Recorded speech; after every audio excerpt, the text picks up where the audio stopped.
दोस्तों, सिंध की तारीख 8000 साल पुरानी है, जिसका शुमार मेसोपोटामिया और मिस्र के साथ दुनिया की 3 इब्तिदाई तहजीबों में होता है। सर जॉन मार्शल्स ने 1920 में मोइंजोदड़ो और हड़प्पा की खोज से इस बात को साबित किया। वादी सिंध में बहने वाला वसी और अरीज दरियाए सिंध इस तहजीब की सबसे बड़ी बुनियाद है। नाजरीन, हमें हमेशा बताया जाता है कि मोइंजोदड़ो और हड़प्पा सबसे कदीम है। ऐसा बिल्कुल भी नहीं है। मोइंजोदड़ो और हड़प्पा से भी कदीमी आसार सिंध की तहजीब में पाए जाते हैं। 8000 साल कबल मसीह बलूचिस्तान के शहर मेहरगढ़ से सिंध की तहजीब के इब्तिदाई आसार मिलते हैं और यहीं के लोगों ने इंडस वैली सिविलाइजेशन को बुलंद किया और आज से 3000 साल कबल मसीह मोइंजोदड़ो और हड़प्पा जैसे शहर कायम किए जो इस तहजीब का मरकज रहे। नाजरीन, इस दुनिया पर सिंध के कई एहसानात हैं। मोइंजोदड़ो और हड़प्पा ने हथियारों से पाक मुआशरा कायम किया, जो नजरिया सिंध का आकाश है कि दुनिया को हथियारों से पाक किया जाए। दुनिया का पहला इनकलाब ज़रई इनकलाब था जो सिंध से शुरू हुआ। जब इंसानों ने जंगलों से निकलकर गांव और शहर बसाना शुरू किए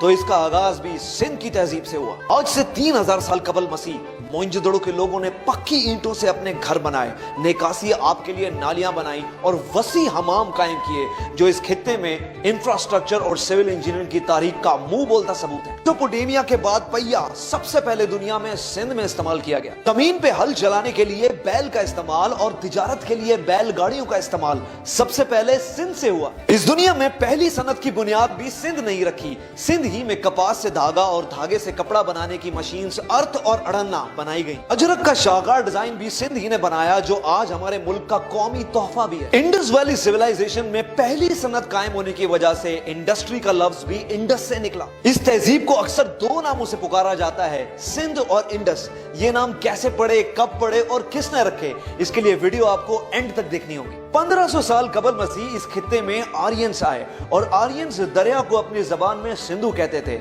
इसलिए आर्यंस ने इस तहजीब को सिंध का नाम दिया। ये तारीख में इस तहजीब को दिया जाने वाला पहला नाम था जो आर्यंस ने रखा। इससे पहले तारीख में इस तहजीब का कोई और नाम नहीं मिलता। आर्यंस ने इस धरती को अपनी मां कहकर दुनिया को मादरे वतन का नजरिया भी दिया। 1000 साल कबल मसीह तक इस तहजीब का मजहब बुद्धिज्म रहा, जिसके आसार टैक्सिला और गंधारा में आज भी मौजूद हैं। और इसके बाद इस तहजीब का मजहब हिंदुइज्म में तब्दील हुआ। हिंदुइज्म की मशहूर और मारूफ तवील तारीफी नज़म महाभारत में भी सिंध का जिक्र मौजूद है। महाभारत में 1000 साल कबल मसीह सिंध को भारतवर्ष का हिस्सा बताया गया। 600 साल कबल मसीह सिंध में पहली ईरानी सल्तनत दाखिल हुई और अजीम साइरस बादशाह ने दरियाए सिंध फतह किया।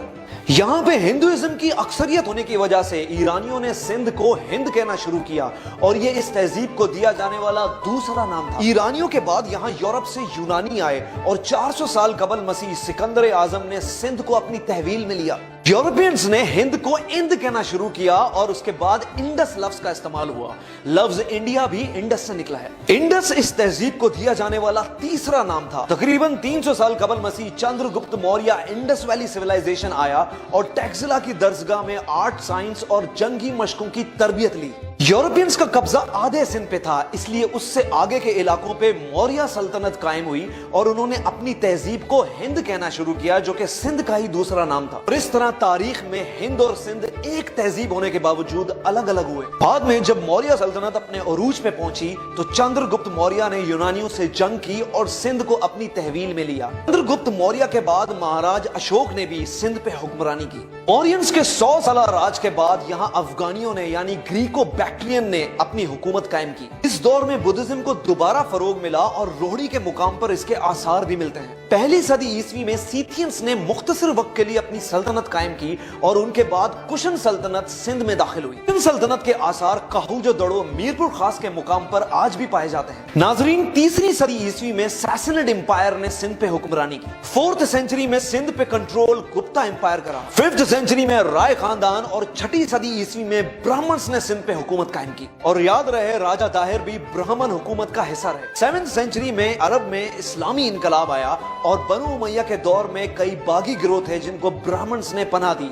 बस इसी तनाजे को लेके उमवियों और ब्राह्मण्स में आपसी रंजिश कायम हुई। सिंध की साहिली पट्टी पे समुद्री डाकू यानी पायरेट्स ने अरबी काफिले लूटना शुरू किए, जिसका इल्जाम बनु उमैया ने ब्राह्मण हुकूमत में डाला और हज्जाज इब्न यूसुफ ने अपने जवान भतीजे मोहम्मद बिन कासिम की सरबराही में अरब से एक बड़ी फौज सिंध फतह करने के लिए भेजी। आरो को रोड़ी के मुकाम पर राजा दाहिर और मोहम्मद बिन कासिम की फौजों में एक खूनरेज जंग हुई, जिसमें मोहम्मद बिन कासिम को फतह हासिल हुई और इसके बाद सिंध में इस्लामी सल्तनत का आगाज हुआ। अब्दुल्ला शाह गाजी वो पहले सूफी बुजुर्ग थे जो इसी दौर में सिंध आए, इंसानों को मुतासिर किया और चौक दर चौक लोगों ने इस्लाम कबूल करना शुरू किया। यूं अरब के बाद इस्लाम सबसे पहले सिंध में दाखिल हुआ और यही वजह है सिंध को बाबुल इस्लाम भी कहा जाता है। 8वीं सदी से 10वीं सदी तक सिंध बनु अब्बास के जेरे असर रहा। यहाँ के लोग सर ढांपने के लिए पहले पगड़ी का इस्तेमाल करते थे और बाद में सिंधी टोपी का इस्तेमाल आम हुआ। 18वीं सदी में यहाँ तुर्कों की आमद हुई और सुल्तान महमूद गजनवी ने सिंध पे हमला करके यहाँ अपनी सल्तनत कायम की। इसी दौर में ईरान से अली हजवेरी यानी दाता गंज बख्श इंडस वैली सिविलाइजेशन तशरीफ लाए। 13वीं सदी में ममलुक्स ने हिंद में दिल्ली सल्तनत कायम की और इसी दौर में सुमरो खानदान ने सिंध पे राज किया। सुमरो बादशाह असल में अरब थे, मगर सिंध धरती पे मर मिटने के जज्बे की वजह से इनको सिंधी राजपूत का लक़ब दिया गया। इसी दौर में ईरान से ख्वाजा मोइनुद्दीन चिश्ती और लाल शहबाज कलंदर की इंडस वैली सिविलाइजेशन में आमद हुई।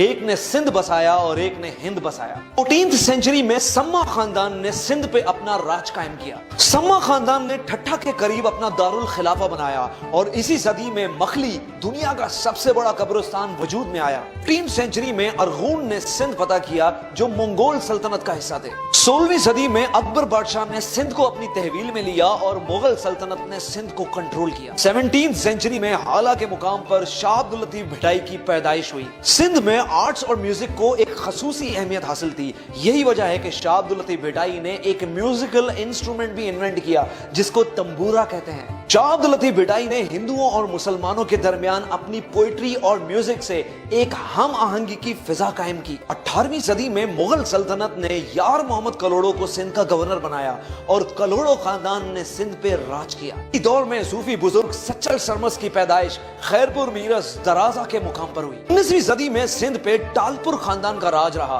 और इसी दौरान मुगल सल्तनत का जवाल और ब्रिटिश राज कायम हुआ। टालपुर बेसिकली कलोड़ो फौज में एक बलोच कबीला था। जब कलोड़ो ने टालपुरों के सरदार का कत्ल कर दिया तो टालपुरों ने कलोड़ो की सल्तनत उलट के रख दी। टालपुरों ने सिंध में सन के मुकाम पर एक वसी किला बनाया जिसको रनी कोट का नाम दिया गया और यह किला दुनिया का सबसे बड़ा किला माना जाता है। जब सिंध ने टालपुर की सरबराही में ब्रिटिश राज को मानने से इनकार कर दिया तो अंग्रेजों ने सर चार्ल्स नेपियर की सरबराही में सिंध फतह करने के लिए एक बड़ी फौज भेजी। ये एक खूनी जंग साबित हुई और सिंधियों की बहादुरी देख के अंग्रेज दंग रह गए। जनरल होश मोहम्मद शीदी ने इस जंग में एक अहम किरदार अदा किया और बहादुरी से लड़कर जामे शहादत नोश किया। अंग्रेज ये जंग जीत गए, मगर जीतने के बाद भी होश मोहम्मद शीदी की बहादुरी को फरामोश न कर सके और सर चार्ल्स नेपियर ने एक फौजी एजाज के साथ हैदराबाद में इस बहादुर को सुपर्द खाक किया।